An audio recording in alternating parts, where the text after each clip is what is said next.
oral communication in context with a tutor tandem, Nova Dolor B. Pelayo from SDO Bago City and Alvin R. Lim from SDO Pampanga.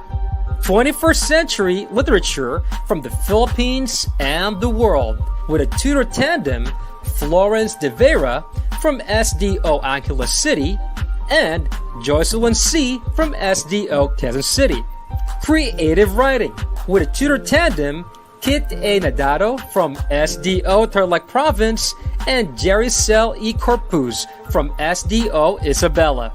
And reading and writing skills with a tutor tandem, Jason A. Lechido, SDO Tagum, and Zen Margendive, SDO Agusan del Sur. Our senior high school tutors are high-caliber teachers from different divisions with one goal, ang maitulay ang pagkatuto sa gitna ng pandemya.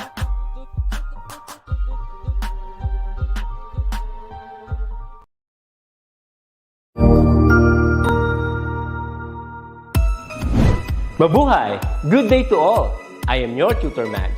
Welcome to ETUlay, a free online tutorial, an initiative of the Department of Education, Information and Communications Technology Service, Educational Technology Unit, ICTS EdTech. This program is aimed at helping and assisting learners from kindergarten, senior high school, ALS, Alive, and SPED learners. Aside from answering the modules, the ETUlay is offering programs which you will surely look forward to. Together with our parents and teachers, the ETUlay will bridge the gaps where difficulty and ease meet in learning new knowledge and skills. So, let us prepare our modules, pen and paper. Ready your mind to see and hear worthwhile and interesting lessons. Let us now study and learn, together with our volunteer online tutors. Tara na!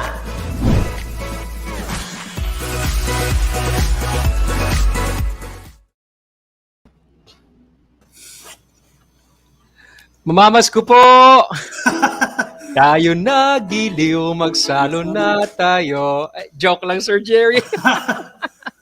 Merry Christmas, Sir Jerry! Same to you, Tutor Kit. Good afternoon. And good afternoon sa lahat-lahat ng ating mga viewers today. That's true. And it's another... Parang may inihanda ka atang kanta ngayon?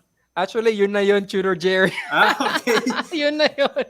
I thought nag-practice pa naman ako kanina. Pero ano yung caroling mo, Sir Tutor Jerry? Ano ba yung caroling mo? Parang hindi ko kayang kantahin. Ikaw na lang, Tutor Kit. Siguro, Tutor Jerry, no, yung mga nanonood sa atin ngayon na mga students, siguro, mga ngarolin din sila o di kaya nakaranas sila ng caroling, no? Because, as Tutor Jerry, honestly, lumalamig na ang simoy ng hangin.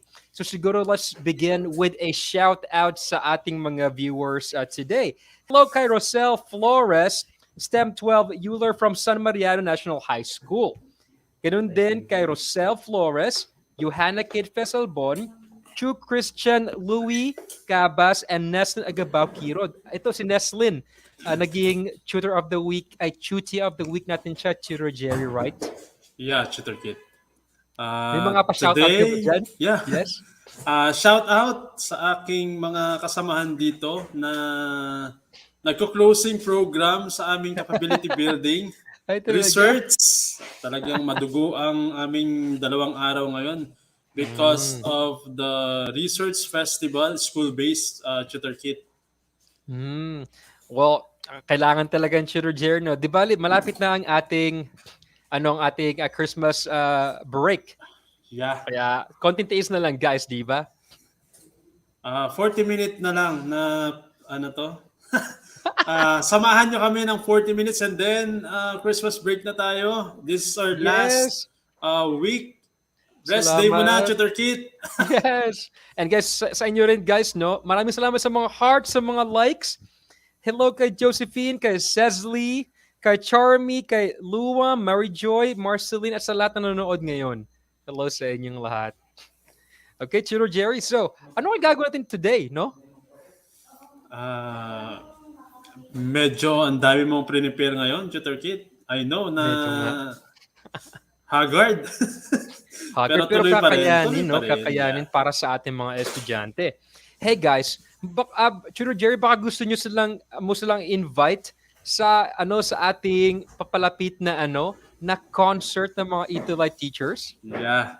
So we're inviting everyone, of course, for an hour of celebration of ETUlay talents. It's entitled Himig ng Pasko. Itulay natin ito. Year-end cantata virtual concert, which will be happening on December 22, 2021 at exactly 4 o'clock p.m. At syempre mapapanood nyo doon ang nag-iisang superstar ng ETUlay, group of singers, Tutor Kit na Dado, di ba? Wala ako doon, sir! Wala ba? I thought ikaw yung isa doon at hahawak ng piano, Tutor Kit. Ako yung hawak ng mic. para sa iba. So guys, okay. watch out for this event, no? Makikita ninyo yung mga favorite ETUlay tutors at ang kanilang mga talent, syempre. Who knows? Baka andun kami ni Tutor Jerry. This is via Tutor Kit, DepEd Dito rin Educational sa Unit ba? DepEd Educational Unit din. Okay. Dito rin sa same platform that we have here right now, that we are using right now. Yeah, exciting yan, Tutor Kit. Okay. You know, guys, since it's our last session for the year and for December, we would like to spice up this week's challenge of the week.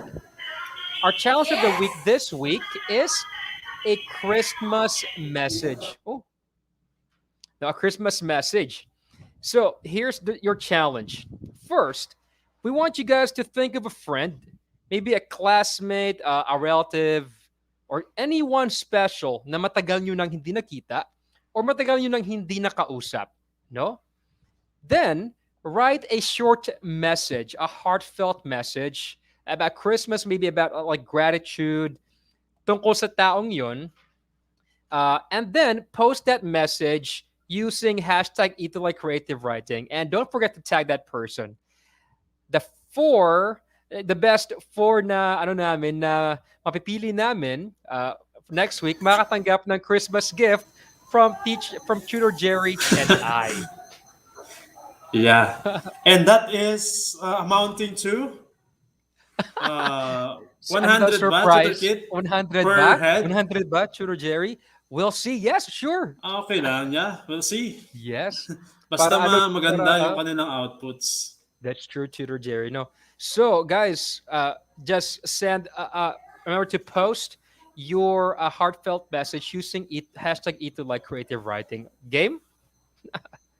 Yeah, baka ma-feature kayo sa KMJS. Totoo nga, Tutor Jerry, no? Yes. Who knows? Who knows? Ayan.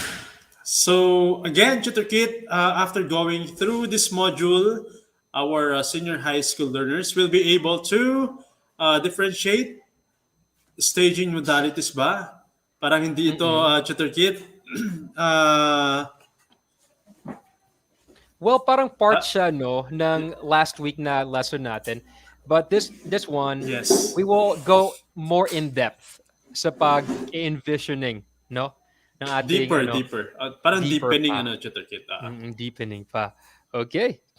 So, before we head on to our lesson, may tanong ako, Tutor Jerry, sa ating mga manonood ngayon, no? And I want you to answer this as well.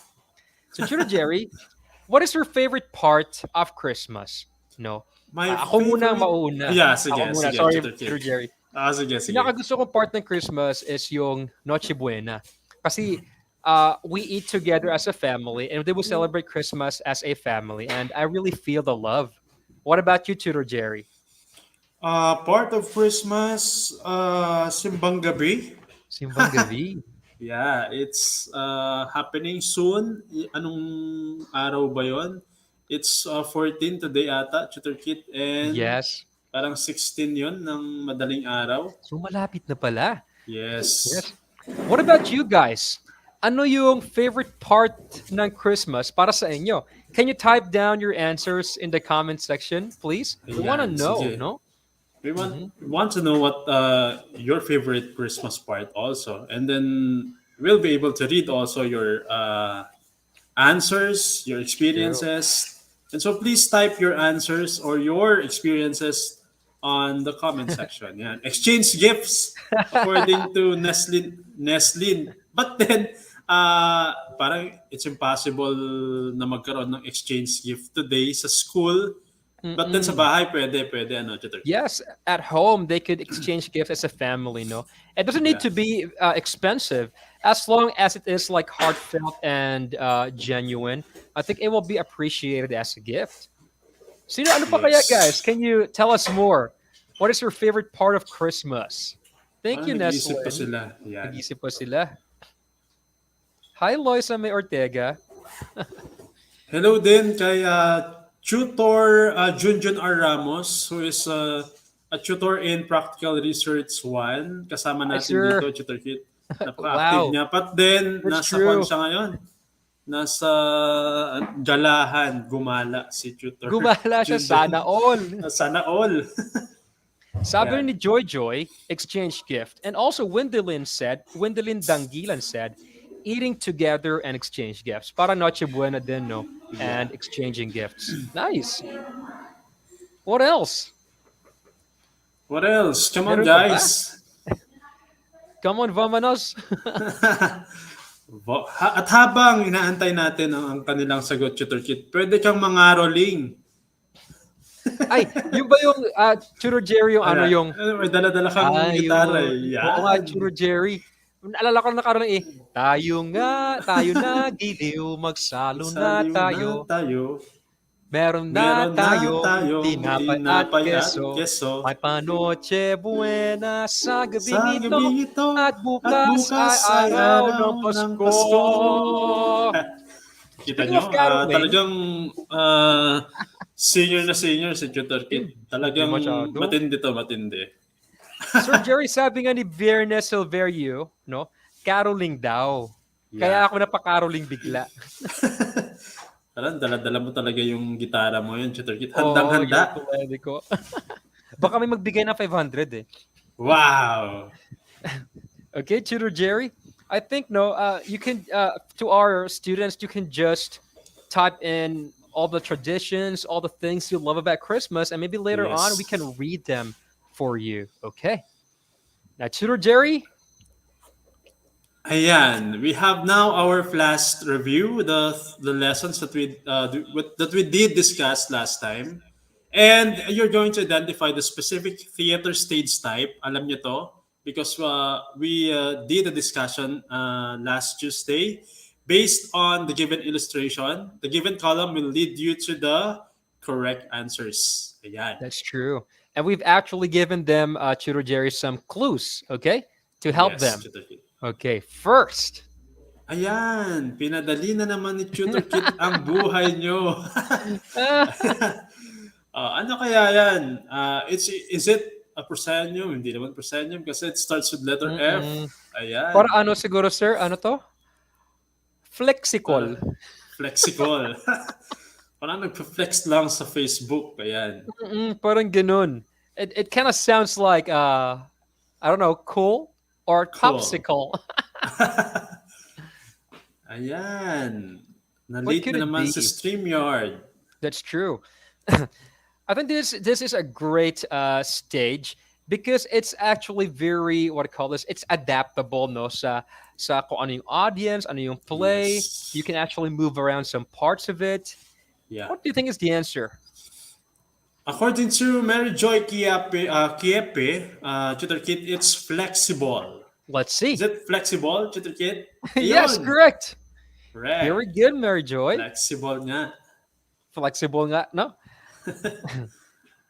Correct din syempre si one? Neslin saka si Wendelin. Okay, Yes. go ahead, Tutor Jerry. The next one, ayan. It's the most common. Actually, yan yung ating unang diniscuss last time. That's true. It starts with letter P and it ends with letter M.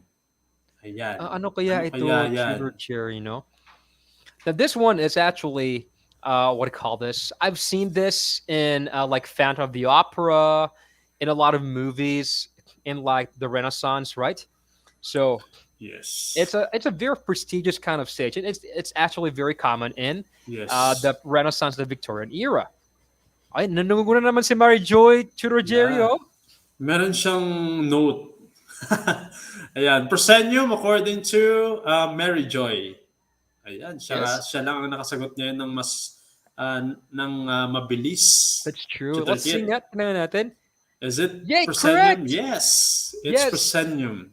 Very Ayan. good, Mary Joy. And Neslin as well. And Josephine too. Josephine. Yeah. What about the next one, Tutor Kit? Ayan. Ito mas mahirap. Mahirap kaya yan? Ano kaya ito number 3? Yan. Para Composition itong of five ano, letters, yes. that's true, Churo Jerry. Para siyang sa gitna ng boxing match. Ring. Yeah. Yung, oo, no? Parang boxing ring sa ETUlay so that the actors and the actresses can actually interact with the audience. No?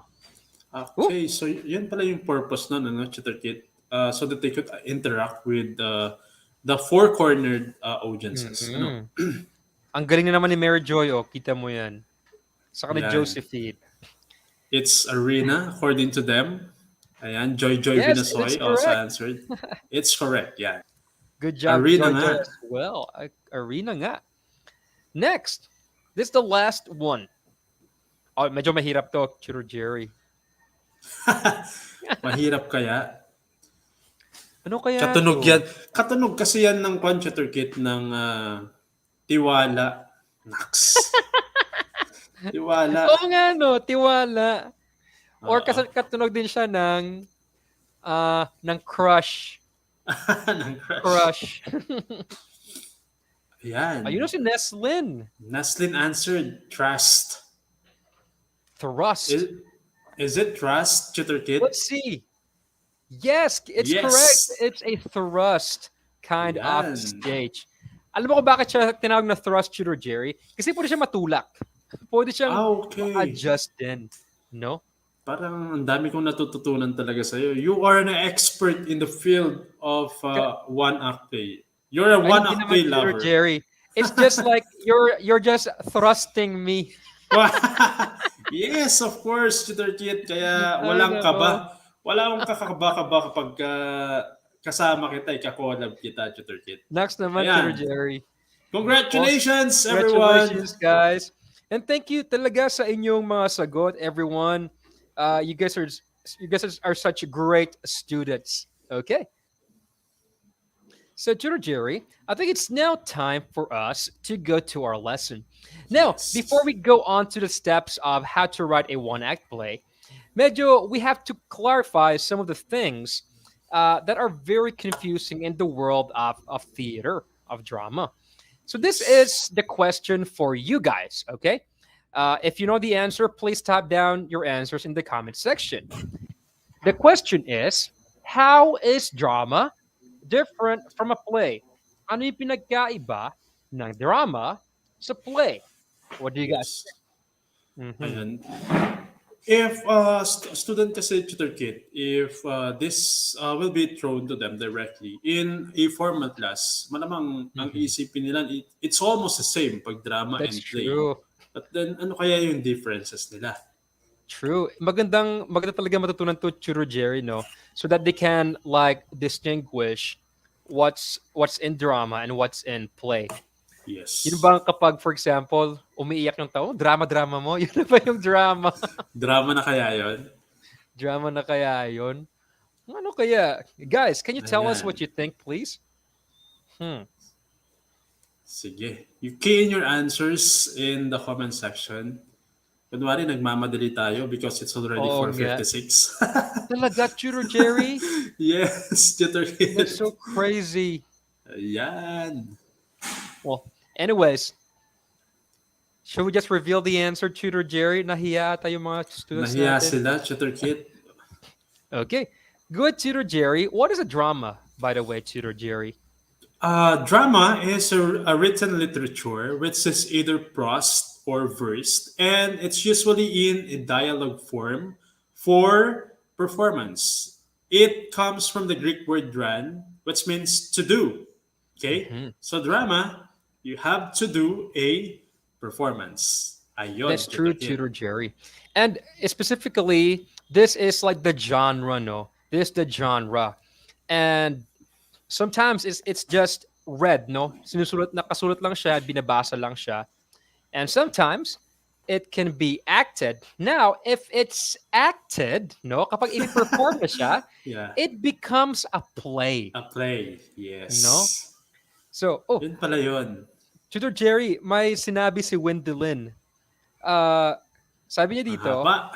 oh, the primary difference between play and drama is that play is a dramatic performance on stage, whereas drama is a literary composition. So, tama siya, Tutor Jerry, no? So, drama Yes. siya kapag nakasulat pa lang.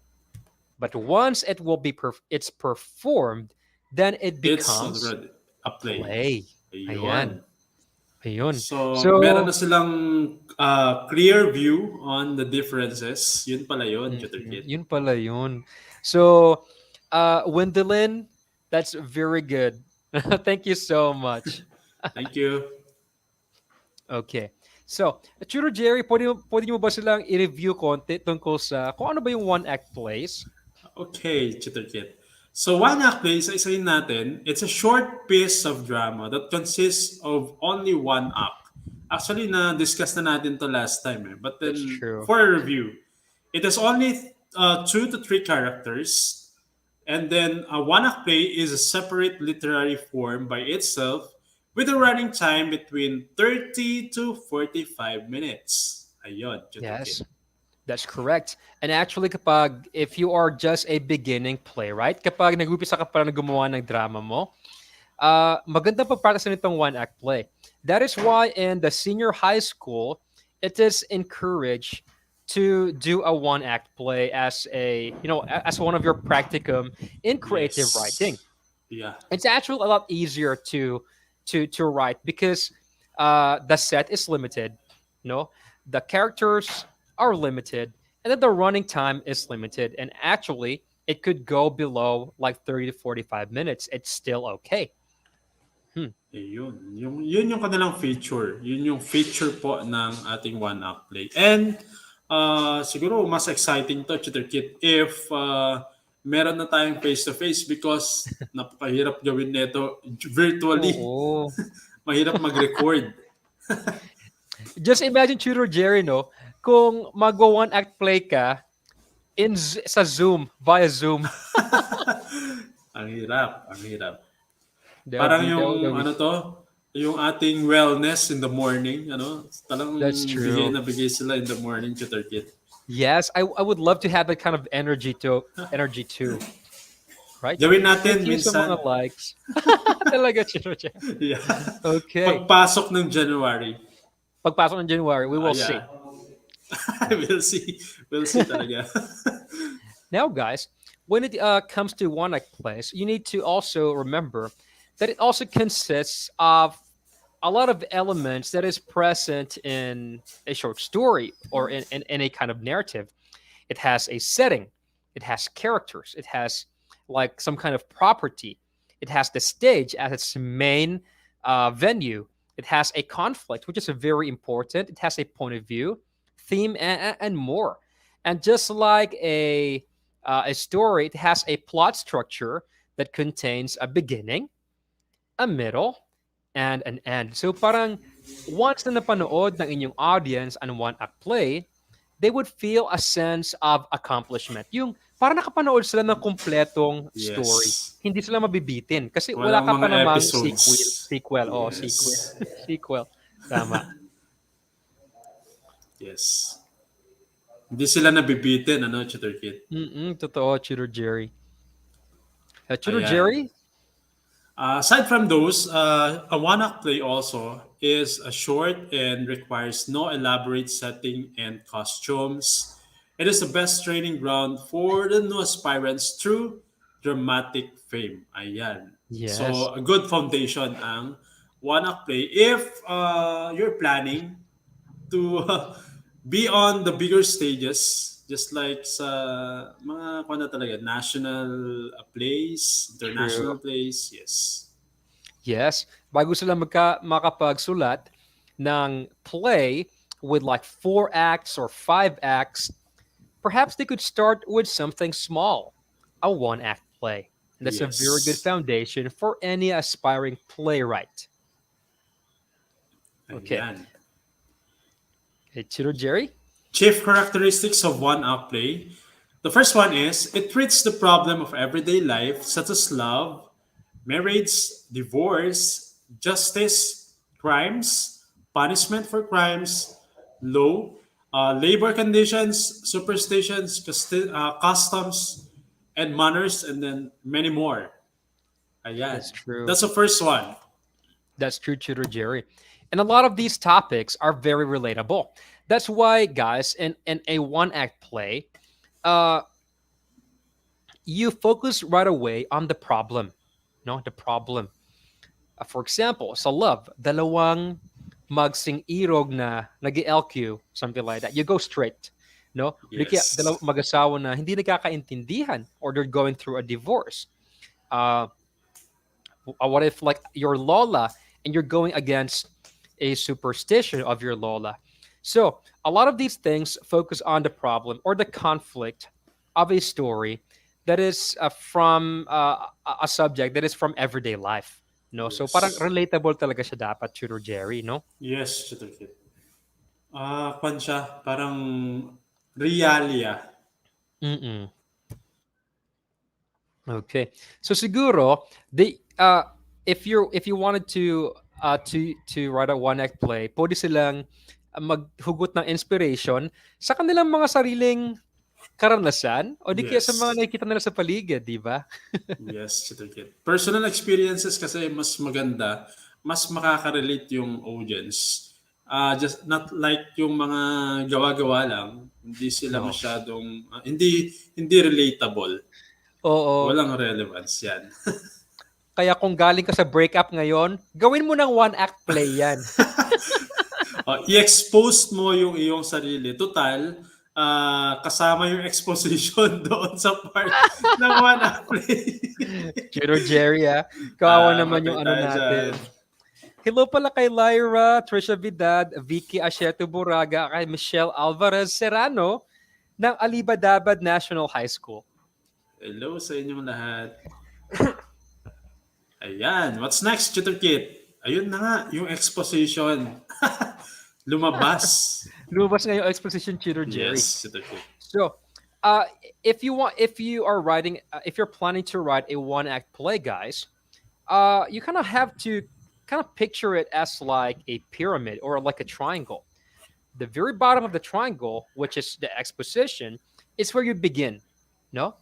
And then you introduce the conflict, the climax, which is the highest point of the Yes. story, then the denouement, which is the resolution, no? Yung nasa-solve na yung problema, and then the ending. Ayan. So just kind of think about the plot structure of a 1 act play like that. So kapag once you're writing, you can check where's my exposition, where's the conflict, where's my climax, where's the denouement, and where is my ending, something like that. It will really help you structure your play. So, Tutor Jerry, ano yung mga characteristics natin of a 1 act play again? Sige, Tutor Kit. So let's define the 5 parts ng ating one act play. And then the first one is exposition. It's usually brief, serves as an introduction to the play. We have an example later on. And it is through the conflict naman that the action of the drama develops.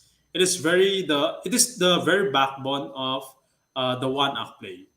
Okay? That's true. Ayoko yung conflict na yan na part. That's true. Ayoko rin.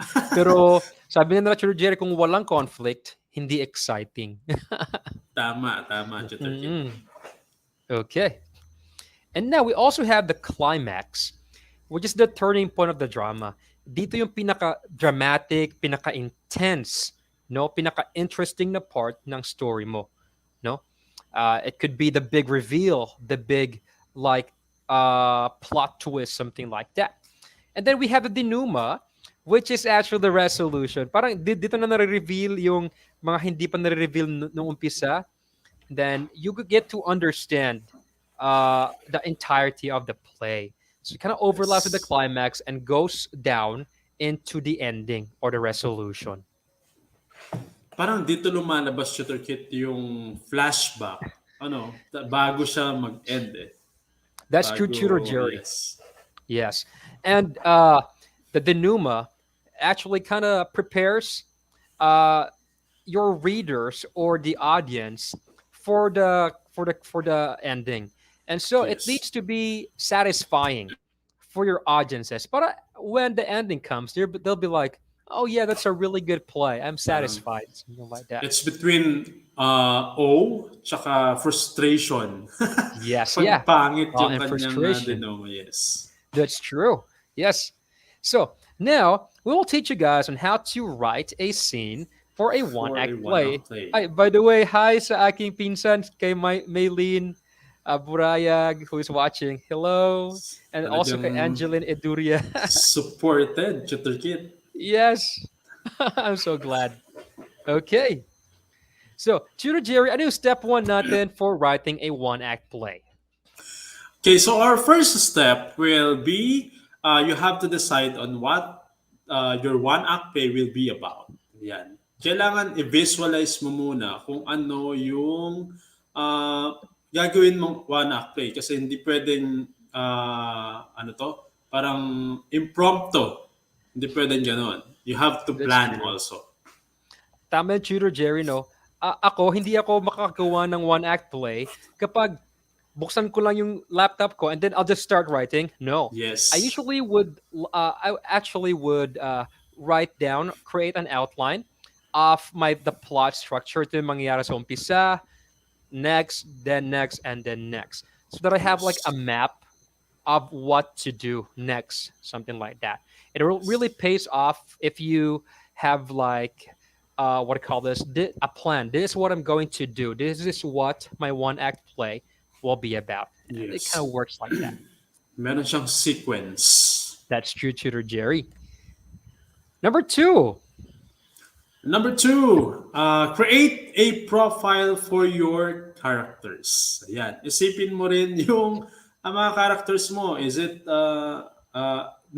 you have to base according to the trait kung paano sila mag-evolve doon sa one-act play. Okay? That's So, it's true. either protagonist, antagonist, siguro, Tutor Kid? That's true, Tutor Jerry, no? It really pays off to get to know them. Kilalanin mo talaga sila.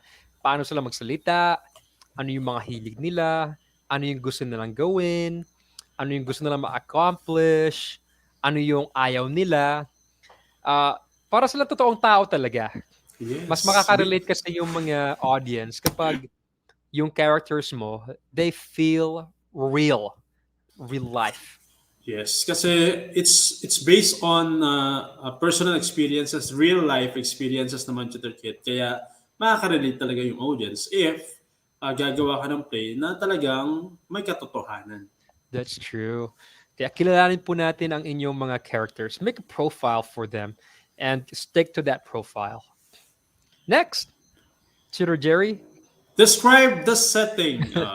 Nandyan na yung background ni Tutor Kit. Ayan ha. Nag-effort si Tutor Kit dyan. Ayan, describe the setting. Although, hindi siya kasali ata sa ating stage, Tutor Kit? Yung Oo. setting or kasali? Kasali siya actually, Tutor Jerry. Hindi pa ako nakapanood kasi ng play eh. Ay talaga, Tutor Jerry. Yes. It's fine. Pero kapag, for example, if you're writing a scene, dapat merong description kung ano yung parang setup ng stage. So that parang kapag binabasa lang siya, na-imagine.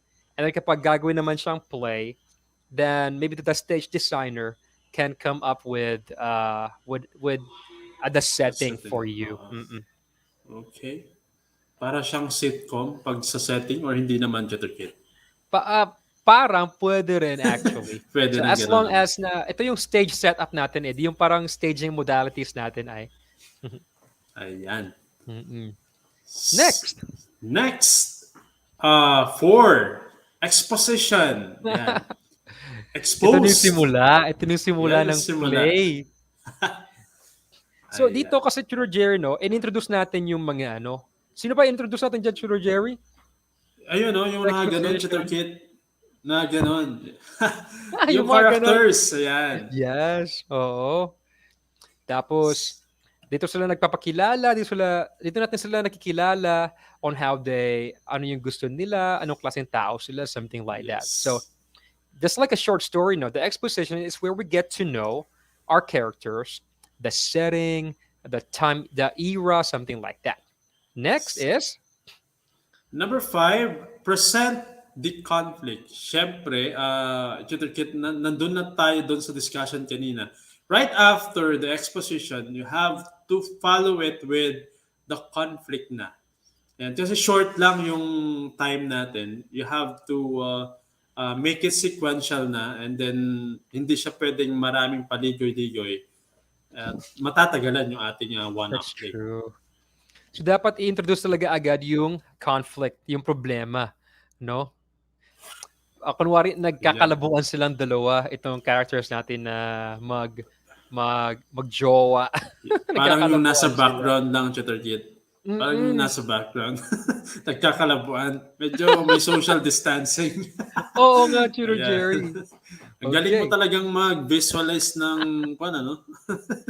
Joke lang. Akma-akma. Kasi ano eh, ano to, true to life, joke lang. Okay. Next, this is my favorite part. Present the climax. Ayan. It's the most interesting part, I think, Tutor Kit, itong climax. That's true. And then guys, when you write about the climax, try to try to build from the conflict. Pwede yung gawing palalain, give your characters pressure hanggat sa sumabog na yung ano nila, yung pasensya daw, nag-away sila, or they do something na napaka drastic. The climax should be the most intense part of your play. Yan. Turning point. Ang inyong clue dyan, turning point. That's true.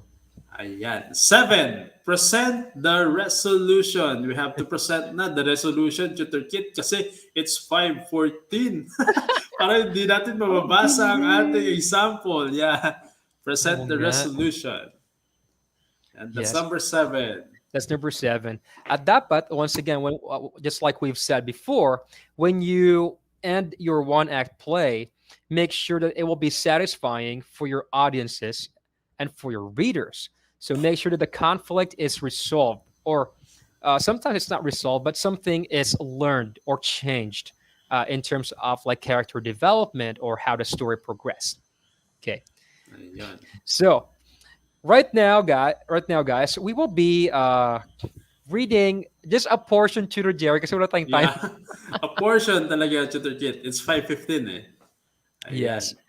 Of a one-act play by Wilfredo Maria Guerrero called Call Me Flory. Okay. So what is the setting? The setting the story took place in San Lorenzo Village. And it's supposed to be a very high-end village, no? Okay. Tutor Jerry, sino yung mga characters natin sa Call Me The Flory? characters are the following. Florencia Aragon de Caracoles, also known as Flory. She was known as Enchang when she was still poor. Yeah. Yes. So mayaman na siya ngayon. Before, she was really poor. Yes. And she's actually trying to hide that she was poor before. Okay. Yan. The other characters are Matilde, which is a true-blooded woman. Ano talaga siya? Parang mayaman talaga siya. And she was married to a fine businessman, and she engaged in charity work. She's actually a really nice person. And there's also Osang, a poor woman who would reveal Flory's true stature. Nakakatakot. Just a line, Tutor Kit? Yes? Staging. Staging tayo, ano, Tutor Kit? Yes. Ayan. When the curtain rises, we see Florencia and Matilda seated on the sofa. Wala tayong sofa, Tutor Kit. Wala tayong sofa. In Matilda's sala, talking. Yeah. Okay. Ako na si Flor, Tutor Jerry. Sure, Tutor Kit. Yeah. Okay. Yes, Matilde. I came right away when you called me up by phone to come and see you. That's nice of you, Miss De Los Reyes. I hope you don't mind, but my last name is Caracoles. My full name really is Florencia Aragon de Caracoles. But just call me Florencia. It's quite an honor to know you, Matilde. I've heard you are one of the best known society women in Manila. Oh, don't mention it. It isn't true. Not true at all. You're so modest, Matilde. I was told by Marilu to get in touch with you. She said you'd surely help. Did you say Marilu called you up? Marilu de Legazpi, whom husband is the owner of that big department store at Buendia? Yes, but the reason that I called you up was. Oh well, my husband bought the Legazpi's rice fields in Pangasinan. That cost 100,000 pesos, but it was worth it. The end. The end talaga. Naging director na si Tutor Kit. Talagang we need to end. That's true, Tutor Jerry. And we actually don't have time to do the Yes. checkpoint anymore, Tutor But Jerry. then don't you worry, dear senior high school learners, kasi if a flash review natin yan during our next session by January. That's true. Ayan. And one more time, guys, we would like you to do the challenge, this Christmas message challenge. If you have someone na matagal yung hindi nakausap o nakita, send them a message. Post your message using the hashtag ETUlay Creative Writing, and you make sure to tag that person who is special to you. And if we pick you, you'll get a Christmas gift from Tutor Jerry and I. Okay? Yes. Secret muna kung magkano yung amount. Secret muna. Okay. Para Tutor challenging. Jerry. Yes. Tutor Jerry, can you read to us our Christmas quote? Yan. Christmas quote. We wanted, as much as possible, we wanted to end this session with a Christmas quote from Ruth Carter Stapleton, which was this way: Christmas is most truly Christmas when we celebrate it by giving the light of love to those who need it most. Ayan. So yung mga nangangailangan, kailangan nating tulungan. That's true. Ayan, Tutor Kit. Yes, and hopefully it will start with your family members. Okay? Maybe it's time also to forgive or to talk to the person you haven't talked to for a long time. Yes. No, that's also giving the light of love. Yeah. And of course, guys, ito si Tutor Jerry na pogi. And hopefully, you will join us again next year na. Yes, next year na. Makakapagpahinga na si Tutor Kit sa dami ng kanyang trabaho. Ay nako, ikaw rin Tutor Jerry. Okay. All right, guys. Thank you, Tutor Kit. Salamat sa Tutor ating mga Jerry. senior high school learners na nakapag-participate today, and hope to see you again by January with Tutor Kit. Yes. Hahandugan namin kayo ng pasabog sa January, Tutor Kit. Oo, 3 Pasabog more talaga. sessions na lang, Tutor Jerry. Patapos na ang ating creative writing. Ayan. That's true. But then, hindi tayo BBTU sa Yes, ating hindi ETUlay. BBTU. Okay. Thank you, Tutor Kit. Thank you so much, Tutor Jerry. Merry Christmas to everyone. Yes, and Merry Christmas to Tutor Christmas. Jerry. Same to you, Tutor Kit.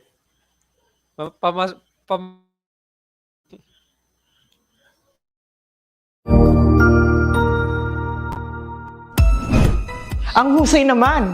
Natapos mo ang iyong tutorial session kasama ang iyong mahusay na ETUlay tutor.